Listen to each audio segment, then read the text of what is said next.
Do you think of Amazon as a retailer? Morgan Stanley as a bank? Pfizer as a pharmaceutical company? Think again. They're technology companies, every one of them. So is your grocery store, your hospital, your university, even that small business down the street. Today, AI, digital platforms, automation, these are the operating systems of modern business. It's how your retailer knows what you want before you even ask. It's how your bank decides whether to approve your loan, how your insurance premiums are set. Today, every company is a technology company, which means your technology decisions are no longer just back office concerns. Your technology decisions determine if people can depend on you, if they can trust you. So the question is, are you making those decisions by design or by default? I will share some perspective of the consequences, what happens if you decide by default. And I'll give you 3 practices to design trust in from the start. I learned this the hard way. My kids still call it the summer of the email outage. I was the global CIO of IBM. I had been in that role for just under 3 months when it started. First, some minor disruptions, the kind of things you tell yourself are normal hiccups, and then the calls, and then the escalations, and then the moment I realized it wasn't a glitch. A critical platform, a migration we had carefully planned had gone badly wrong. A system used by 350,000 employees around the globe to do everything. Schedule meetings, close deals, run the business. For some employees, it was days without email. For others, weeks. This was during COVID, so we were all remote, which means it was much more than an inconvenience. It was isolation. I remember sitting in my home office in the middle of the night on yet another call, trying to restore a system that kept finding new ways to fail. My kids were asleep upstairs. The quarter was closing. The press was circling. And employees needed help. We fixed it, eventually. Weeks of around-the-clock work, debugging software, adding new hardware, restoring data. But here's what haunted me. We had planned that migration carefully. We had tested functionality. On paper, everything looked fine. But we hadn't built something that could stand up to the messy real world. We hadn't built something that could fail gracefully and recover automatically. We hadn't treated trust as a design requirement. That's not a technical failure. That's a leadership failure. My story isn't unique. It's a pattern. 3.5 million Taylor Swift fans couldn't get tickets to the Eras Tour when Ticketmaster's platform crashed. If you waited in the queue for hours, you know exactly what I mean. Congress held hearings, lawsuits followed. Millions of fans missed out. Nearly 7 million people had their genetic profiles stolen when 23andMe had a data breach. You can't cancel or change your DNA the way you can your credit card number. Eventually, the company declared bankruptcy, and the data's still out there. Boeing cut corners under competitive pressure when developing the 737 MAX. Pilots weren't informed about a critical flight control system. 2 planes crashed, 346 people died. 3 different industries, 3 separate failures. 1 root cause. Trust was never designed in. And today, trust breaks faster and at a scale we've never seen before. It took 4 years for YouTube to reach 100 million users. It took ChatGPT only 2 months. Threads got there in under 5 days. When technology spreads this fast, there's no margin for error. And when something goes wrong, it goes wrong everywhere, globally, immediately. Take the CrowdStrike outage that happened in 2024. Maybe you experienced this firsthand. You couldn't boot up your laptop, or you were stranded in an airport watching as the departure boards glowed with this dreaded blue screen of death. It wasn't a cyber attack or a natural disaster. No. It was a faulty software update from a company trusted to prevent those types of failures. It took down hospitals, 911 services, financial markets all over the globe, 8.5 million systems in a single day. Our technology systems are woven together in ways we don't even understand until something breaks. The costs are staggering, and they compound. Financial bleeding starts immediately. Operations grind to a halt. Reputations erode. The regulatory consequences outlast the headlines. And real people get hurt. The stakes are too high to keep treating trust as an afterthought. You have to design for trust from the start. The first practice, pay your customers. You think you know your users.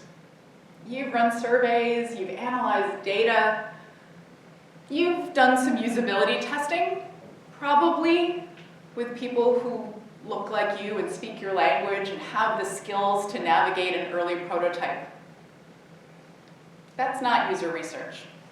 That's confirmation bias. Embrace Global did something different. They set out to tackle a brutal problem. Premature infants dying at alarming rates in rural India and sub-Saharan Africa, where traditional incubators are unaffordable and electricity isn't reliable. Embrace Global didn't invent a solution in a lab and ship it overseas. Instead, they co-created with the people who understood the problem most: mothers, midwives, community health workers. Together, they created a low-cost, portable infant warmer, usable by anyone, anywhere. It saved over 1 million babies because the people who understood the problem best helped design the solution. The world of your potential users is far more diverse than your team represents. Over 8 billion people of varying language, age, gender, ability, and access. Here's what I want you to do at your next design review. Write down every assumption you made about your users, who they are, what language they speak, what device they're using, what conditions they're operating under, and then challenge every single one of those. You'll probably find that most of the assumptions seem reasonable to everyone on the team because they share them. That's exactly the problem. So bring in your actual users early and often. Hire them onto your team. Engage them during research, prototyping, and testing. Treat their input as a design requirement, not a nice to have. Your default user doesn't exist. Design with the real ones. The second practice, break it before your users do. You test your solutions to see if they work. Do you test to find out what happens when they don't? It is admittedly quite uncomfortable to try deliberately to break something, but it is far better than letting your users find those failures themselves. Netflix had a catastrophic outage one Christmas Eve. In the aftermath, they did something that sounds counterintuitive. They built a tool to automatically and randomly unplug their servers in production. This wasn't a careless experiment. It was a rehearsal. IBM doesn't ship its mainframe systems to customers until they have survived earthquake-scale vibration testing. And Regeneron pioneered the use of mice with humanized immune systems so they can ensure that their medicines are effective or find out where they fail before a single patient is enrolled in a clinical trial. Here's what I want you to do as you consider your risks and your trade-offs. Gather your team before your launch. Tell them that the project has failed spectacularly. Ask them why. Write it down. You'll probably hear some things that people have been afraid to say out loud. Now look at that list and figure out which are the ones that are high likelihood and high impact. Those are your most dangerous risks. Now, for those, you have to figure out what actions you can take to reduce the likelihood, the impact, or both. That's engineering for trust. The third practice, open the black box. Technologies today are making decisions that affect real people.